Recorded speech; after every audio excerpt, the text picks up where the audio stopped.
Irmãos, a vida no dia a dia, normalmente os dias não são muito diferentes uns dos outros. Uma diferença de um dia ou 2 dias, por exemplo, da segunda para a terça, se você observar, não houve tantas mudanças assim. E de ontem para hoje também, se calhar, não houve tantas mudanças assim. Mas de tempos em tempos, há momentos de mudanças em nossas vidas. De tempos em tempos, há os marcos. São coisas que Deus faz e muda a nossa vida. Muda a nossa história. E nós precisamos estar atentos para esses momentos. Por exemplo, para cada experiência, eu quero tocar num ponto aqui. Primeiro ponto, para nós rompermos em fé, e um momento de romper em fé, eu quero mencionar primeiramente uma área, que é a fé nas promessas de Deus. Normalmente, nós todos dizemos que temos fé nas promessas de Deus. Mas, na verdade, quando estamos diante de uma situação difícil, nós podemos perceber que não temos, talvez, fé em algumas promessas de Deus. E para esse exemplo, eu quero mencionar Abraão. Deus chama Abraão e dá-lhe uma palavra de fé.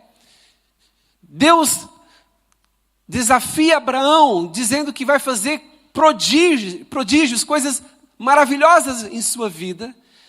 E Abraão sai da sua terra. Mas nós percebemos que ano após ano, Abraão tinha algum tipo de crise. Porque o ponto fundamental da promessa de Deus é que ele teria que ter um filho. Porque o ponto fundamental da promessa de Deus é que Deus faria uma nova nação através dele e Sara.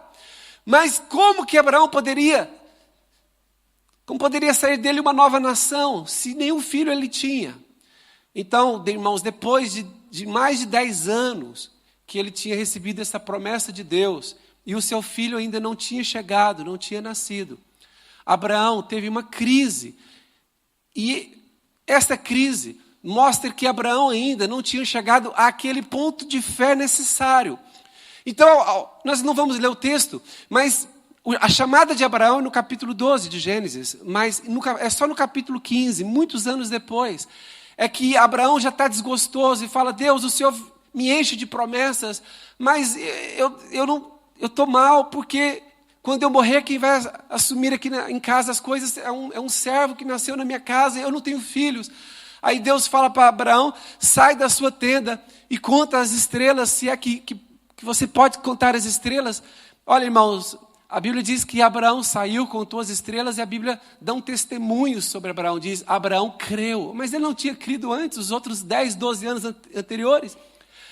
Não, ele não tinha rompido de maneira necessária. Ele não tinha atingido aquela fé para aquela promessa de Deus de ter um filho. Irmãos, e a Bíblia diz que quando ele então conta as estrelas, naquele momento a Bíblia testifica: Abraão creu, e isto lhe foi imputado para a justiça. E é interessante que há uma possibilidade, se nós formos estudar o texto, a Bíblia fala que Deus foi uma visão para Abraão, e por causa daquela visão,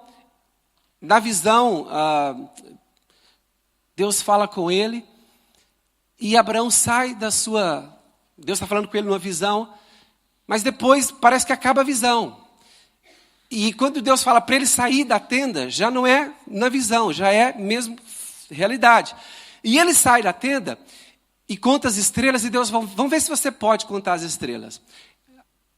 Nós podemos entender que Abraão tentou contar 1, 2, 3, 4 mil, 2 mil, 3 mil. Podemos entender assim. Mas há uma outra possibilidade de interpretação que é mais profunda ainda. Porque nos versículos seguintes fala que veio o pôr do sol. Se veio o pôr do sol depois, quer dizer que Deus chamou Abraão para fora da tenda durante o dia. Durante o dia, quantas estrelas você consegue contar?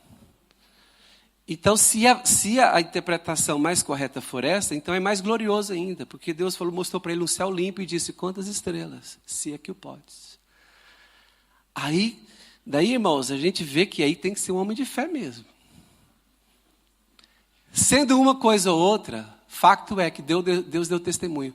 Creu Abraão em Deus, e isto lhe foi imputado para justiça. Mas há uma outra coisa que nós devemos aprender também. Há momentos que há um rompimento de fé quando nós obedecemos a Deus. Muitas pessoas não estão a ter momentos de romper em fé, porque já faz muito tempo que elas não rompem na obediência. Irmãos, se Deus nos disse para fazer algo, e nós estamos a enrolar, e não fazemos o que Ele mandou fazer, nós estamos a protelar, e nós estamos a adiar a nova experiência que Deus tem para nós. Nós não teremos uma nova experiência com Deus, enquanto não obedecermos a última ordem que foi dada. E agora Deus dá uma ordem a Abraão, depois que ele já tem o seu filho Isaque, Deus ordena-lhe que ele sacrificasse, Deus ordenou-lhe que ele sacrificasse o seu filho. E é interessante, irmãos, que foi um pedido, talvez o pedido mais difícil que alguém já fez, ou que Deus tenha feito a Abraão. E ele estava disposto a obedecer. E a Bíblia diz que ele levou o seu filho ao monte. E ele iria mesmo sacrificar o seu filho, mesmo não entendendo o porquê. Um simples ato de obediência ao Senhor. E quando ele ia sacrificar o seu filho, Deus impediu. Mas é o seguinte, irmãos, quando Abraão obedece, eu quero fazer aqui uma leitura do texto, não precisa abrir. A Bíblia diz que Deus bradou do céu o Senhor a Abraão e disse, jurei por mim mesmo, diz o Senhor, porquanto fizeste isto. Isto o quê? Obediência. Ele sacrificou o filho? Não, mas demonstrou um coração obediente, ele ia fazê-lo. E Deus diz, jurei a mim mesmo, diz o Senhor, porquanto fizeste isso e não me negaste o teu único filho, que deveras te abençoarei. Aí, irmãos, aqui o que nós vemos e entendemos aqui então é o seguinte, há algumas ordens que Deus nos dá, que nós, ao obedecermos a Deus, nós estamos a atrair as suas bênçãos. Talvez você esteja distante de algumas bênçãos de Deus, porque você está a faltar na obediência a alguma coisa que Deus disse. Talvez seja uma coisa simples, não tão difícil quanto foi a ordem que Deus deu a Abraão, mas não importa. A questão, Deus está à espera da sua obediência, para que haja rompimento em algumas áreas da sua vida. E aqui, irmãos, a Bíblia diz que Deus se alegra tanto com a obediência de Abraão, que Deus rompe em promessas, novas promessas, e Deus diz assim, que deveras te abençoarei, e certamente multiplicarei a tua descendência, ou seja, porque você não segurou o seu único filho, você terá uma multidão de filhos, multiplicarei a tua descendência como as estrelas dos céus e como a areia do mar. A tua descendência possuirá a cidade dos seus inimigos. Falando de conquistas, olha, a sua descendência possuirá a cidade dos seus inimigos e nela serão benditas todas as famílias da terra, inclusive as de Portugal. Os irmãos acreditam que nessa promessa estamos nós incluídos? Essa promessa, Abraão, foi dita assim, nela, ou seja, na tua descendência, serão benditas todas as famílias da terra, porquanto obedeceste a minha voz. Então, qual é o momento de romper em fé? Talvez você esteja tão perto do momento de romper em fé. Qual é o momento? Talvez você esteja tão perto, mas você precisa obedecer a Deus. Você precisa, talvez, deixar aquele namoro que não agrada a Deus. Talvez você precise deixar aquelas ações que desagradam o Senhor. Talvez você precise se apartar de algumas amizades que estão a levá-lo para caminhos perigosos. Talvez você não esteja a honrar a quem Deus pediu que você honrasse. Às vezes você não está sendo fiel na área que Deus espera que você seja fiel. Então, irmãos, há um momento de romper em fé. E muitas vezes esse momento depende da sua obediência a Deus. Um outro ponto, que a gente vê um momento de romper em fé, é quando uma pessoa está a passar por uma situação de desespero, de crise, em que ela está desolada. E agora eu uso como exemplo Jacó. Jacó, irmãos, ele ele foi jurado de morte pelo seu irmão Esaú. E a mãe dele fala, corre, corre, corre, corre, foge. Foge que o seu irmão está irado.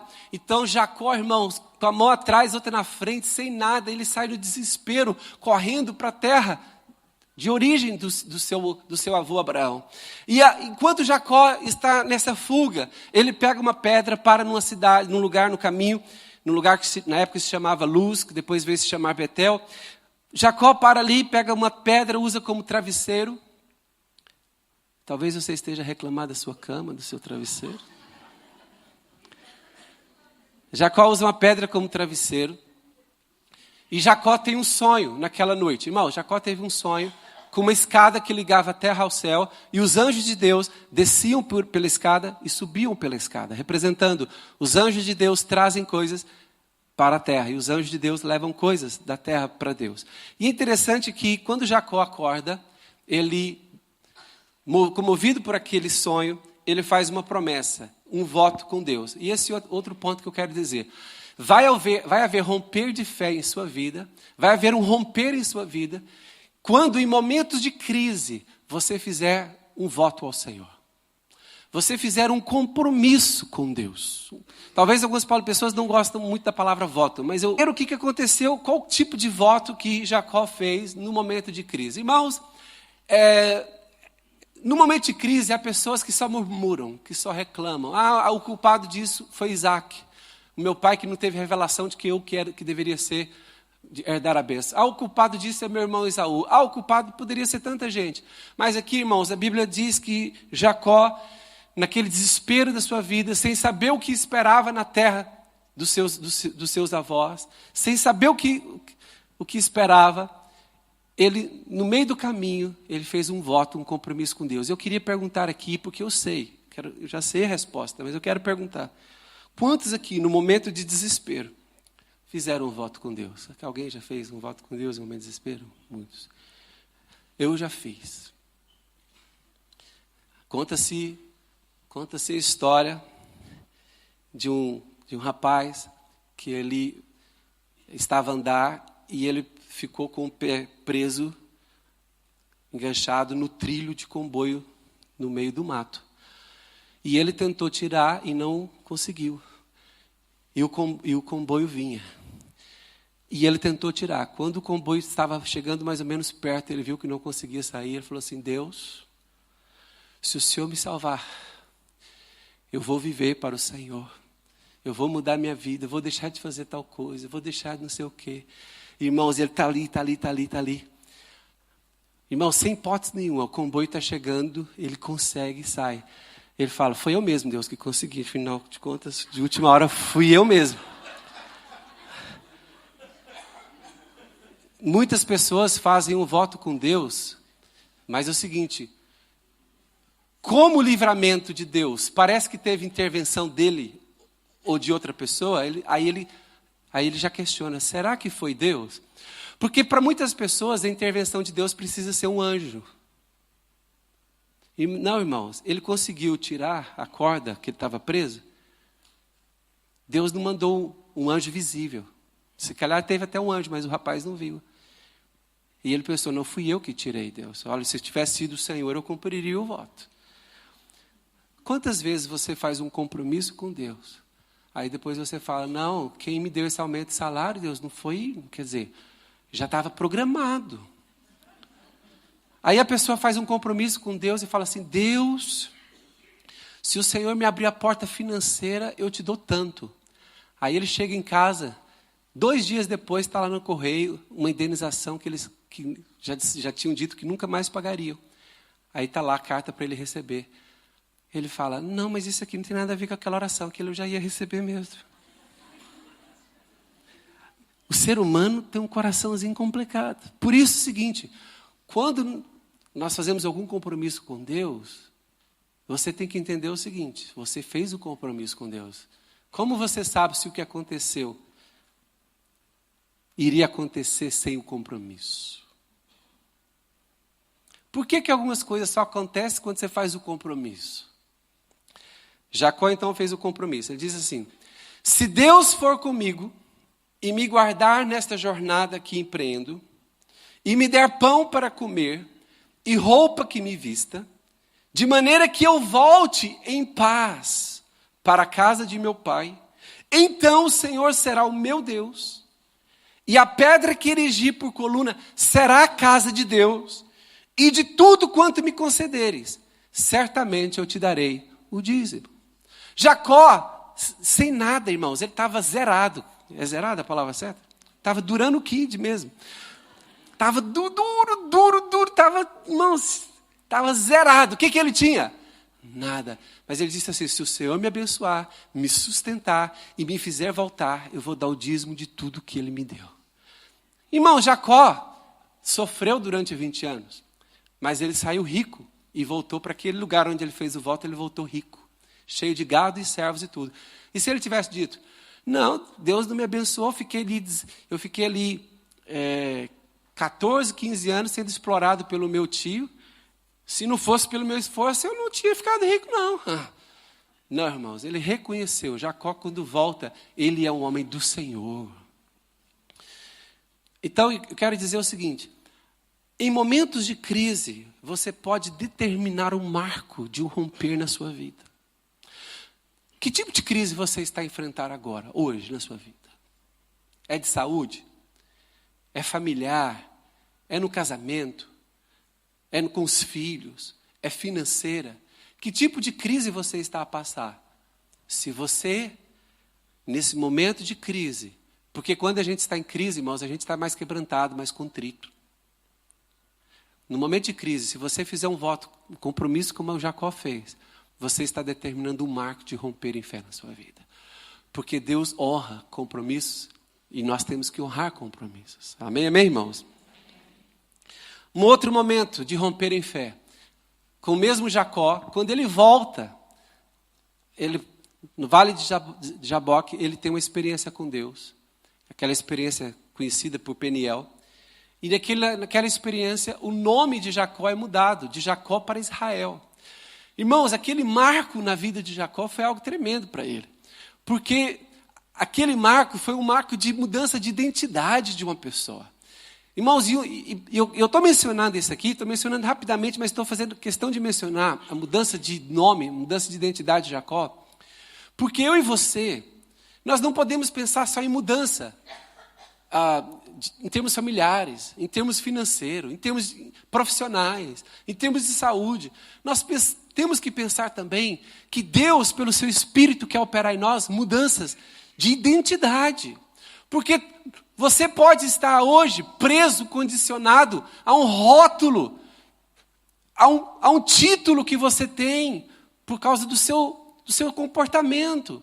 Uma pessoa que sempre chega atrasada, ela acaba por receber um rótulo. Qual que é? Ou atrasadinho, ou não sei o quê. Não, pode. As pessoas começam a ganhar rótulos da vida, irmãos. O chateadinho, o nervosinho. Olha, que lá no futebol não mexe com ele não, que ele é o nervosinho. Olha, o não sei o quê. As pessoas começam a ganhar rótulos da vida. Irmãos, e Jacó, o rótulo dele era terrível. O rótulo dele é mau caráter. É uma pessoa de mau caráter. Qual rótulo que o seu marido costuma dar? Ou a sua esposa? Se é um rótulo negativo, é tempo de mudança de identidade. Fala para o pessoal que está ao seu lado, é tempo de mudança de identidade. E isso acontece por um romper em fé. Irmãos, a Bíblia diz que Jacó teve essa experiência com Deus. E veja bem, Deus fez questão de falar, você já não se chamará Jacó e sim Israel. Israel agora teve que tomar esse nome como identidade. Eu sou Israel. Irmãos, há alguns homens de Deus que têm algumas experiências muito lindas com Deus. Por exemplo, Saulo, quando ele teve um encontro com Deus, com Jesus, Jesus mudou o nome de Saulo para Paulo. Abraão teve o nome mudado de Abraão para Abraão. Sarai para Sara. Que mais? Quem pode me ajudar com mais alguma mudança de nome aí?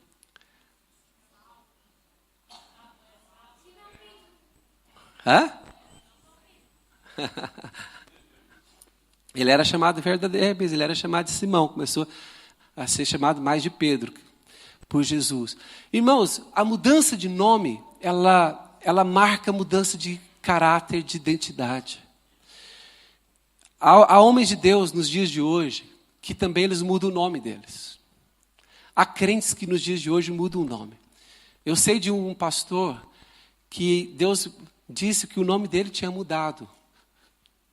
O significado do que ele ia realizar a partir de agora. Ele já tinha realizado determinadas obras na obra de Deus. E Deus disse que o que Deus ia fazer no ministério dele a partir daquele momento significaria ele precisaria de um outro nome. E ele então pediu que as pessoas o chamassem por outro nome. Não sei se ele mudou no registro, no notário o nome dele, mas há pessoas que mudam o mesmo nome. Mas não vamos chegar a esse ponto. Pode ficar com o seu nome no cartão de cidadão. Mas eu quero dizer o seguinte, você pode mudar o seu nome como você quer ser chamado por Deus. E eu queria perguntar, como que você quer ser chamado por Deus? Deixa Deus mudar o seu nome, a sua história, a sua identidade. E Jesus é tão bom que ele diz que quando a gente chegar no céu, nós vamos receber uma pedrinha com um nome novo. Que só ele sabe o nome que é. Você vai ter um novo nome lá no céu. Aí é outra história, irmãos. Aí vai ser um nome poderoso. Amém? Mas feche seus olhos por um instante e pensa nisso. Qual o nome que você queria ser chamado por Deus? Amoroso? Fiel? Verdadeiro? Sincero? Aldrabão? Fofoqueiro? Barraqueira? Eu sei qual a identidade, qual coisa que agrada. Mas é tão bom como a gente entende que Deus quer mudar a nossa identidade. Quem aqui quer romper em fé nessa conferência profética? Você tem que pedir uma mudança de identidade de Deus. Falar, Deus, muda os rótulos da minha vida. Muda os meus rótulos. Há um outro momento de romper em fé, que tem a ver com libertação e rompimento com o passado. Para isso eu quero usar Moisés. Deus deu uma ordem para Moisés de libertar o seu povo do Egito. Moisés vai lá, confronta Faraó. E quando Moisés está com todo o povo fugindo de Faraó, o que tem diante de Moisés? Na frente de Moisés e do povo? Um mar. Irmãos, e naquele momento, Moisés olha para frente e vê o mar, olha para trás e percebe que as carruagens de Faraó vêm a caminho. E naquele momento de pressão, irmãos, que eu e você passamos muitas vezes, em que nós olhamos para frente, não há escapatória, e olhamos para trás, a coisa vai esquentar mais ainda. E naquele momento você tem que ter muita fé para romper. Aí a Bíblia diz, vou ler aqui o que Deus diz a Moisés. Disse o Senhor a Moisés, por que clamas a mim? Tem momento que não é já para clamar. O tempo de orar já passou, irmãos. Moisés não tinha tempo de marcar uma vigília. Moisés não tinha tempo de marcar uma semana de oração. Moisés não tinha tempo de marcar a oração da madrugada, culto da madrugada. Moisés não tinha tempo para nada. Deus disse, por que clamas a mim? Não é momento de clamar mais. Por que clamas a mim? Dize aos filhos de Israel que marchem. Ordena que o povo se posicione e marche. Vá à frente. E tu levanta o teu bordão, estende a mão sobre o mar e divide-o, para que os filhos de Israel passem pelo meio do mar em seco. Está aqui a ilustração. Mar à direita, mar à esquerda, e está lá o povo de Israel vindo. Vem, povo de Israel. Você ensaiou isso, Wagner? Não? Tá bem, você estava lá, deu brecha, tá vendo? Mas, irmãos, olha interessante aqui. Olha aqui, você precisa estar sensível a Deus. Haverá situações na sua vida que você tem que confrontar o problema. Você já orou demais. Uma vez eu vi um pastor falando assim. Ele foi pregar numa outra igreja, né? Aí o pastor da outra igreja falou assim, eu vou orar por você para que a sua palavra seja abençoada e tal. Aí o pastor orou com ele, né? Aí o pastor da igreja depois falou, eu orei por ele, a palavra foi muito abençoada. Aí ele falou assim, será que o pastor pensa que a minha palavra foi abençoada porque ele orou por mim? Se eu não tivesse orado antes, se eu não tivesse preparado a palavra antes, orar não era naquele momento de pregar, orar eu tinha que dizer antes. Agora, é claro, a gente ora, né, para que haja graça no momento, não haja nenhuma perturbação. Então, mas, por exemplo, há coisas que não é o momento, irmãos, há coisas que é o antes. Uma semana antes, outros dias antes. Tem coisas que você está preso assim, falando assim, eu preciso de orar. Irmãos, tem coisa que você tem que decidir agora, e aí? Tem coisas que você tem que decidir no momento. Aí nesses momentos você tem que romper em fé. Aí Deus diz a Moisés, por que clamas a mim? Diz aos filhos de Israel que marchem. Há coisas na sua vida que você tem que enfrentar. Aquele emprego que você quer, vai lá atrás dele. Não fica à espera. Não, mas eu estou orando, já orei 2 meses, vou orar mais 2 por aquele emprego. Vai lá, bate na porta e fala, eu quero hoje. Eu quero entrar aqui hoje, agora. Entra na sala do seu patrão e pede um aumento. Os irmãos riram, por quê? Tem que orar muito.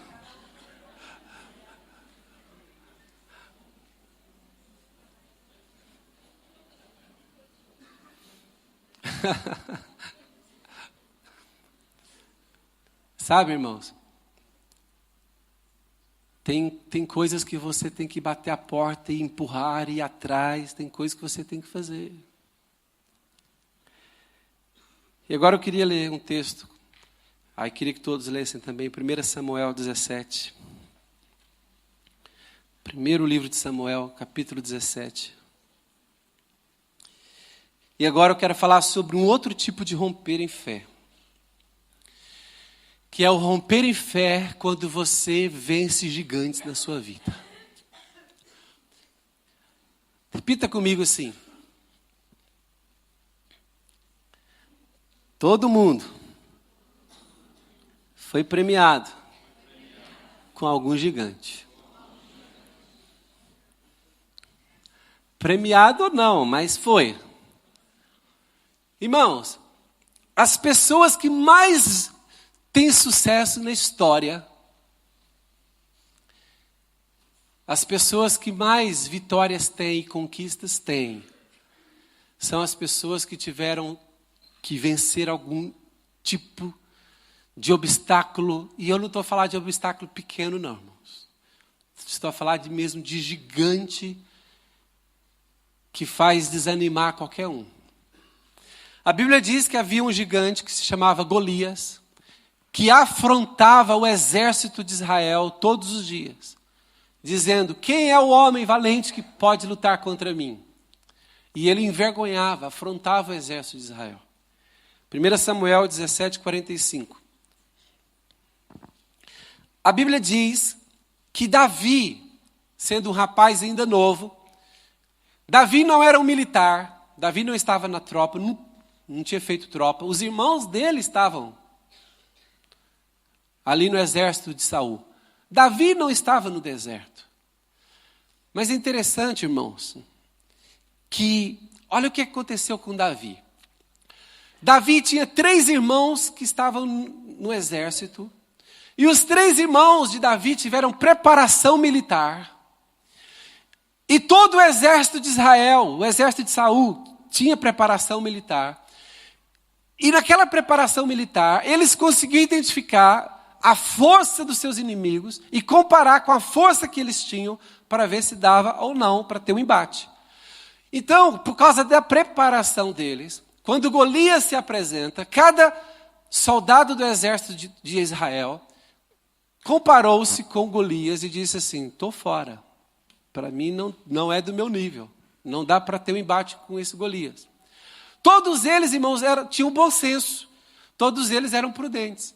Mas é interessante que teve que aparecer um rapaz de fora, que não tinha preparação militar, e que não tinha feito essas contas E essas comparações que os outros soldados fizeram, tinha que aparecer alguém que tinha uma maneira diferente de ver as coisas. A Bíblia diz que Davi, quando vê Golias afrontando o exército de Israel, ele ficou chateado. Irmãos, ele ficou indignado. Irmãos, ele falou assim, não pode, esse homem não pode afrontar o exército do Deus vivo, porque ele sabia do poder do seu Deus. Interessante, irmãos, que Deus não usou nenhum soldado de Israel que tinha preparação. Deus usou alguém que graças à não preparação, conseguiu andar no nível de fé para rompimento. E Davi, irmãos, de alguma maneira ele acreditava mesmo que ele podia derrotar o gigante Golias. Agora, o que aconteceu aqui? Irmãos, Davi, ele queria honrar e dar glória a Deus, não era ele mesmo. Mas o que aconteceu com Davi é que ao querer dar glória a Deus e enfrentar um gigante do exército de Israel, quando Davi fez isso, irmãos, na verdade ele ganhou uma promoção de Deus. O que eu quero dizer com isso aqui é o seguinte: há inimigos, há gigantes, que são tão desafiadores, irmãos, que eles fazem com que a maioria das pessoas se detenham, fiquem detidas, como aconteceu com os soldados de Saul. Mas naqueles momentos, vão aparecer também as pessoas que andam no novo nível, no outro nível de sobrenatural, e conseguem olhar para as mesmas circunstâncias que toda a gente está a olhar, mas ele as vê de forma diferente. Irmãos, e Davi olhou para Golias e não se deixou intimidar pelo seu tamanho, pela sua força, pela sua presença. Davi, irmãos, ele nunca olhava para a força do seu inimigo. Ele olhava para o poder do seu Deus. E Davi, quando vai lutar contra Golias, Golias humilha Davi, fala mal dele. E Davi só diz o seguinte, 1 Samuel 17:45, pode projetar também, quem encontrou? 1 Samuel 17:45, diz assim, Davi, porém, disse ao filisteu, tu vens contra mim com espada, Golias vem contra mim, contra ele com o quê? Irmãos, e a Bíblia diz que a espada era grande, viu? Irmãos, era uma espada, é um espadão mesmo. O peso da espada, nem Davi conseguia segurar direito, aquela espada naquela altura. Irmãos, tu vens contra mim com espada e com lança, e com escudo.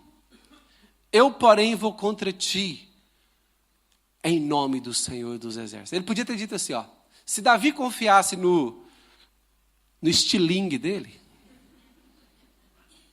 na funda, se Davi confiasse nisso, o que ele teria dito a Golias?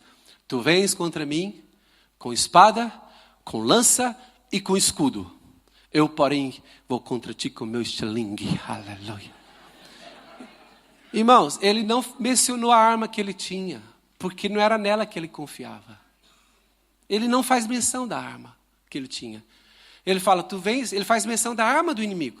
Tu vens contra mim com espada, com a lança e com o escudo. Eu vou contra ti no nome do Senhor dos Exércitos. Eu vou no nome do Deus de Israel. Então ele diz, eu vou contra ti em nome do Senhor dos Exércitos, o Deus dos exércitos de Israel, a quem tens afrontado. Você não está afrontando o exército de Israel, você está a afrontar o Deus do exército de Israel. Irmãos, quando nós começarmos a olhar para os nossos inimigos, e não pensar que os nossos inimigos estão a afrontar a nós mesmos, porque aí nós temos que tirar de parte a questão pessoal. Sabe que há muitos crentes que não rompem, porque eles levam tudo ao pessoal. Irmãos, não é contra mim, a questão não sou eu, não tem a ver comigo. Não é sobre mim tudo isso. O grupo de vida não é sobre ti, irmão. É sobre a obra de Deus na vida das pessoas. O ministério não é sobre ti. Uma vez um pastor estava a pregar, irmãos, na igreja tinha 30 e tal mil pessoas. Uma irmã saiu da igreja e falou para a outra irmã, eu saí da igreja porque o pastor pregou para mim, deu uma indireta para mim. Aí o pastor, quando soube disso, falou assim, Essa irmã tem uma autoestima muito elevada. No meio de 30 e tal mil pessoas, ela pensou que eu ia pregar para ela, dando indireta. A autoestima dela está boa demais. Ela está doente, né? Problema emocional. Irmãos, tem pessoas que pensam que as coisas giram em torno delas. Olha aqui, isso aqui não é sobre nós não, irmãos. A gente está sentado aqui. Quem está rompendo em fé aí?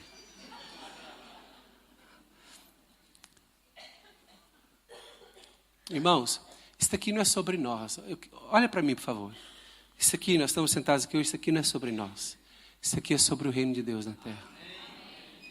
Isso não tem a ver comigo, não tem a ver com outro pastor, não tem a ver contigo. Não somos nós o centro. Isso não é por causa de nós, é por causa da glória de Deus. Então, quando alguém se levanta contra a tua liderança, contra a tua vida, esquece o lado pessoal. Davi não olhou o lado pessoal. Davi falou assim: você está a afrontar o Deus dos exércitos de Israel. O exército você pode afrontar à vontade, mas você está afrontando o Deus do exército. Quando Jesus apareceu para Saulo, por que me persegues? Ele podia ter perguntado: não, mas eu estou perseguindo a igreja. Não, porque tu me persegues. Não é sobre pessoas, é sobre Deus, é sobre a glória, é sobre Jesus. Nós temos que entender, irmãos, que as coisas não são contra nós. Você sabia que toda igreja que cresce, toda igreja que está a manifestar a glória de Deus, se levantam resistências, inimigos? Há uma igreja no Brasil que crescia muito.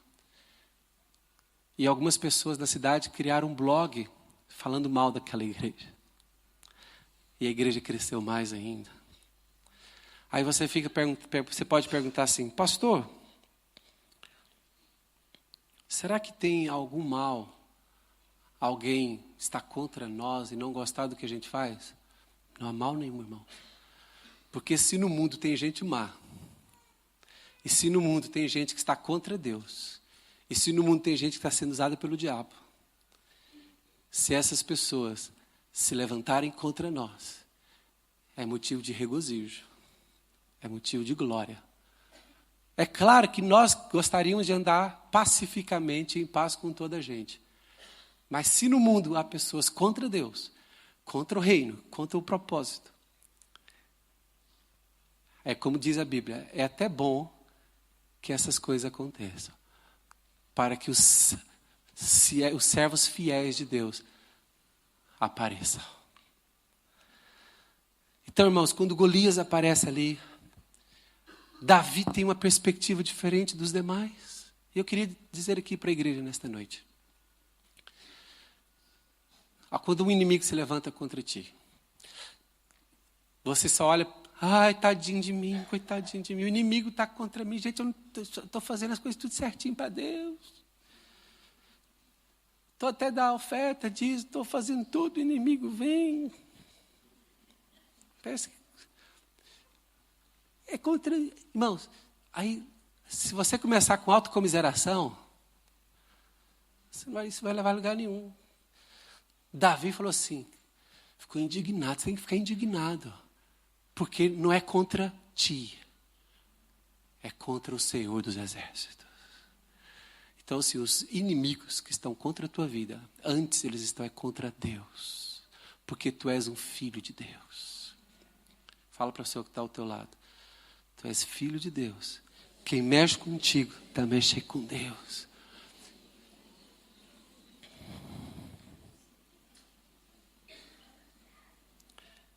Depois que Davi venceu Golias, capítulo 18, muda aí para o capítulo 18, mesmo texto. Olha o que aconteceu depois que Davi venceu Golias, irmãos. Quem encontrou? 1 Samuel 18:5. Quando Davi vence Golias, irmãos, ele foi promovido pelo rei Saul. Quando você vence gigantes, quando eu e você vencemos gigantes, nós somos promovidos não pelo homem, é por Deus. Pode falar isso para a pessoa que está ao seu lado. Quando nós vencemos gigantes, é Deus quem nos promove. Mas nós precisamos de vencer os gigantes. Tem muita gente que quer romper em fé, mas não vence os gigantes que aparecem. Olha como que Davi foi promovido, irmãos. Quem encontrou 1 Samuel 18:5? Diz assim: saía Davi aonde quer que Saul o enviava. Ele começou a ser um líder do exército de Saul. E se conduzia com prudência, de modo que Saul pôs sobre tropas do seu exército. E era ele bem quisto de todo o povo, e até dos próprios servos de Saul. Então, irmãos, os gigantes que aparecem, eles não aparecem para nos derrotar. Eles aparecem para Deus nos promover. Eu vou dizer novamente. Quando Davi viu Golias, o que ele podia ter pensado? É o meu fim. Ai, ai, ai. Deus tinha me ungido para ser rei de Israel. Acho que é Golias que vai ser rei. Os filisteus é que vão ser rei de Israel.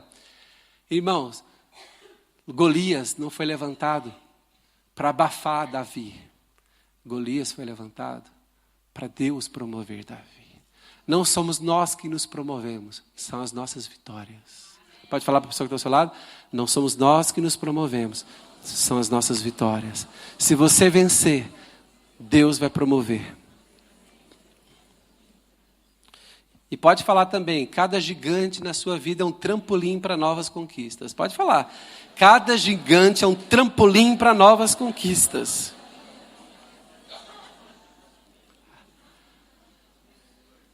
Irmãos, eu queria terminar dando o último exemplo. Abra comigo, segundo livro de Reis, capítulo 2. Eu quero dar o exemplo do profeta Eliseu, para nós terminarmos a mensagem aqui nesse momento. O que o profeta Eliseu fez para romper em fé? Segundo Reis 2, versículo 9. Está aí perto de Samuel. Quem encontrou, amém, amém? Segundo Reis 2, verso 9. Posso ler? Havendo eles passado, Elias disse a Eliseu: pede-me o que queres que te faça, antes que seja tomado de ti. Imagina só, Eliseu é discípulo do profeta Elias, e Elias sentiu de Deus que Deus iria levá-lo para a glória. Daí o discipulador, atenção irmãos, atenção aqui, olha aqui, por favor, podemos olhar aqui agora. Aí o discipulador fala assim para o discípulo: Elias disse a Eliseu: pede-me o que queres que te faça, antes que seja tomado de ti. Você pode me dar a sua moto?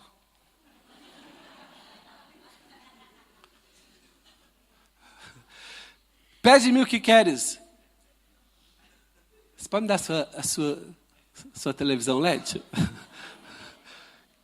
Irmãos, você sabe que o romper em fé tem a ver com o que você deseja? Se Eliseu tivesse pedido a Elias: eu queria umas coisinhas boas que você tem aí, uns negocinhos, tá? E ele ia demonstrar que Eliseu era um homem natural. Elias disse que ele podia pedir o que quisesse. O que ele pediu? Ele falou assim: eu quero é unção, eu quero Deus. Eu quero é Deus. Não importa o que vão pensar de mim. Ele falou assim: eu quero saber de televisão, quero saber de não sei o quê. Ele falou assim: eu quero é Deus. Ele disse: peço-te que haja sobre mim porção dobrada do Espírito que está sobre ti. Só quero o dobro. Algumas versões dizem assim: eu quero a unção que está sobre ti em dobro. Não é? Algumas Bíblias dizem unção dobrada. O que é unção aqui? É a graça para servir a Deus. Amém? Irmãos, eu vou contar uma boa notícia para vocês. Olha a resposta, versículo 10. Olha a resposta do discipulador, de Elias. Respondeu Elias: coisa difícil pedisse. Em outras palavras, eu sou muito bom profeta. Você quer ter o dobro de unção que eu tenho? Uau! É como se fosse o Augusto falando assim: Senhor, só quero o dobro do Fernandinho. Mas não no corpo, na unção. Tá magrinho, nossa querida aqui, Augusto. Ele também tá magrinho também. Irmãos, coisa difícil pediste, Eliseu. Aí ele disse assim: todavia, se me vires quando for tomado de ti, assim te fará. Se tu não me vires, não farás. Interessante que a resposta de Elias tinha a ver com o quê? Tu só vais ganhar o dobro da unção que está em mim, se tu estiveres fiel comigo em honra até o final. E é interessante que Eliseu já estava em honra, porque Elias tinha dito: fica aqui que eu vou ali. O que Eliseu tinha dito? Nós não vamos ler os versículos anteriores. Elias disse assim: Eliseu, fica aqui que eu vou ali fazer uma coisa. O que Eliseu dizia? Não, onde tu fores eu vou. Aí ele continuou com Elias. A Bíblia diz que quando Elias foi arrebatado aos céus, ele ficou com unção de Elias. Mas e agora a gente tem que ir matematicamente na Bíblia. Quantas maravilhas, milagres que Elias realizou, coisas grandes no seu ministério. Aí se nós formos contar, não temos tempo aqui de mostrar, Elias realizou 7 grandes milagres, maravilhas. Operação de maravilhas. 7. Lembra? Uma delas foi, deu ordem para não chover, depois deu ordem para chover, e muitas coisas. Enfrentou os gigantes, os profetas de Baal. Aí a Bíblia, a gente vai contar os milagres que Eliseu realizou, as grandes maravilhas que Eliseu realizou. Só dá 13. E agora? Abra 2 Reis, capítulo 13. 2 Reis, capítulo 13. Eliseu morreu só com 13 milagres. Mas Elias tinha prometido: se tu me vires ser tomado por Deus, tu vais receber a unção dobrada. E Eliseu morreu só com 13. Qual a metade de 13? Quantas operações de maravilhas Eliseu fez? 7. Faltava quantas para dar 7? Para dar 14, né? Faltava quantas? Então Eliseu morreu, né? Foi enterrado, coitado. 2 Reis 13, 20. 2 Reis 13, 20. Depois morreu Eliseu, só com 13 milagres. E o sepultaram. Ora, as tropas dos moabitas invadiam a terra à entrada do ano. Ixi, a entrada do ano. Cuidado, irmão, entrada do ano. Tempo de você orar.